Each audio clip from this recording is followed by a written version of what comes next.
Баҳриддинов Аҳмадхон Муҳаммадович, собиқ аъзои ҳизби экстремистӣ террористӣ Наҳзати Ислом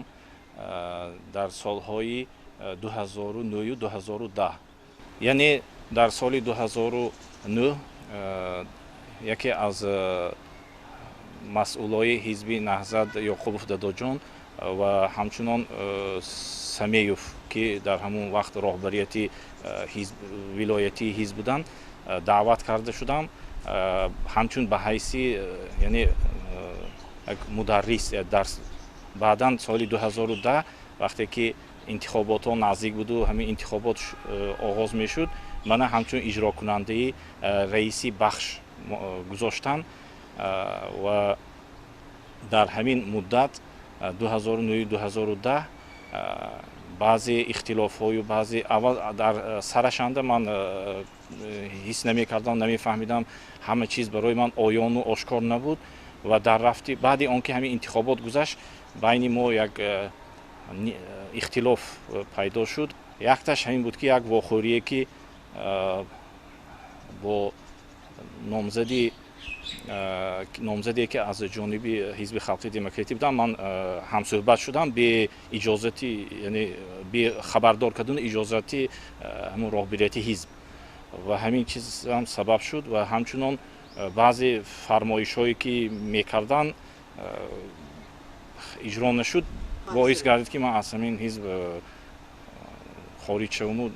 аз ҳизб дур шавам. То ҳамон ҳадде расид ки дар як маҷлисе ки ташкил карданд, ҳамон маҷлисба як 5 варақ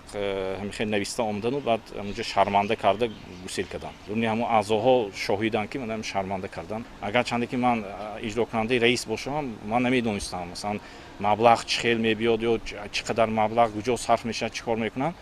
Хай ҳамин қадар баъд фаҳмидам ки масалан тиҷорату ҳамон чизҳое ки доштанд, масалан истифода мебурданд, маблағҳое ки ба даст меоварданд, ҳамон чизҳои истифода бурда, яъне барои манфиати шахсӣ истифода мебурданд. Вақти ҳамон интихобот буд, ҳамон вақт он тарғиботҳое ки соли 2010, албатта асосии роҳу равишу асосии ҷалб кардани дигар мардуму халқ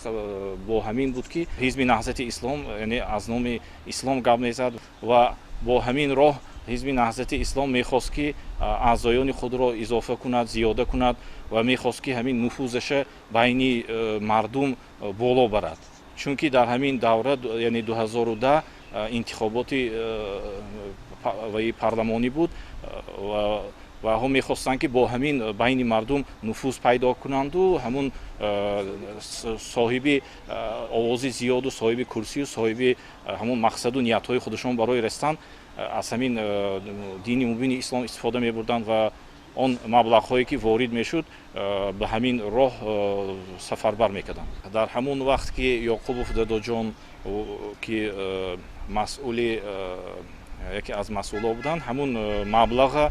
яъне бо фарзандашонам ҳамчун Ёқубов Илҳом ба манфиатҳои шахсӣ ва ҳамчунон тиҷорат доштанд, манфиатҳои шахсии оилавиам истифода мебурданд. Чунки ман аввал огоҳ набудам, баъдан вақте ки соли 2010 охирон вақте ки бо наздиктар шинос шудам, ҳамин чизро ман мушоҳида кардам ки яъне ҳамон маблағ албатта барои мо ки маълум набуд аз куҷо мегирифтанд, ҳамин аз хориҷ ё аз куҷое ки аз аъзоҳое ки ё аз касое ки масалан ҷамъ мекарданд ё пулое ки ҷамъ мешуд, ҳамона барои манфиатҳои шахсишон истифода мебурданд. Ва ҳозир ки акнун он масъулои он намояндаҳое ки аз ин ҳизби террористӣ Наҳзати Ислом дар хориҷ ҳастанд, албатта бо дастгирии дастҳои хориҷӣ ва кӯмакҳои ҳамин пулии молие ки мешавад ва пулии молие ки шуда буд, бо ҳамин дар ҳамон хориҷ ҳаёт ба сар бурда бо фаъолият карда истодааст. Яъне ки ҳарчи ки мегӯянд, ҳарчи ки мана тафриқаю иғвое ки меанзанд, ин албатта ҳамту нест.